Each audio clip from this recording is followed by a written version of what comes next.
breaking inputs. Mallikarjun Kharge has hit out at Modi government. Mallikarjun Kharge has launched a blistering attack on the Modi government.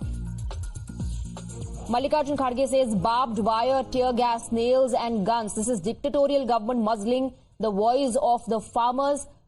Mr. Kharge also saying Modi government broke 3 promises to farmers. Their income did not double by 2022, which was promised by Modi government. Swaminathan formula has not been enacted and no legal status to MSP yet. Mr. Kharge is also assuring that Congress will raise voice of Kisan Nyay. Aditi is getting us more details on that. Yes, Aditi.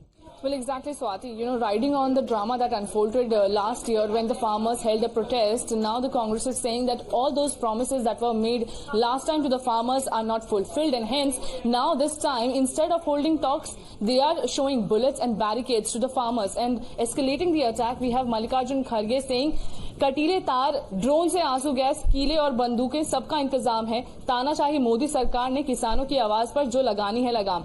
याद है ना, आंदोलन जीवी व परजीवी कहकर किया था बदनाम और 750 किसानों से की ली थी जान। 10 सालों में मोदी सरकार ने देश के अन्नदाताओं से किए गए अपने 3 वादे तोड़े हैं। पहला वादा 2022 तक किसानों की आमदनी दुगनी। दूसरा वादा स्वामीनाथन रिपोर्ट के मुताबिक इनपुट कॉस्ट प्लस 50% एमएसपी लागू करना। और तीसरा वादा एमएसपी को कानूनी दर्जा देना। अब समय आ गया है 62 करोड़ किसानों की आवाज उठाने का।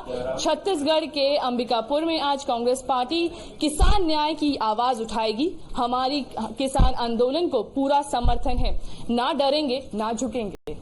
All right, Aditi, thank you for getting us the details. Now, Jairam Ramesh has also responded to this call given by farmers of marching towards the national capital and the preparations that have been made by the cops to stop them from entering Delhi. Jairam Ramesh says Modi government is trying everything to block the farmers, which is undemocratic, and the government is to blame because its promises are unfulfilled.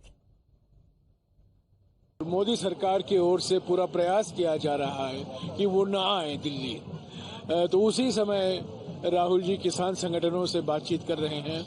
ये बड़ा दुर्भाग्य की बात है, बड़ी दुर्भाग्य की बात है, और ये मोदी सरकार की मंशा को दर्शाता है कि किस गैर लोकतांत्रिक तरीके से किसानों को रोका जा रहा है। और जो आश्वासन दिए गए थे किसान संगठनों को, जब प्रधानमंत्री ने 3 काले कानून को वापस लिया था, कृषि कानून को वापस लिया था, तब उन्होंने कुछ वादे किए थे किसान संगठनों को, वो वादा पूरा नहीं हुआ।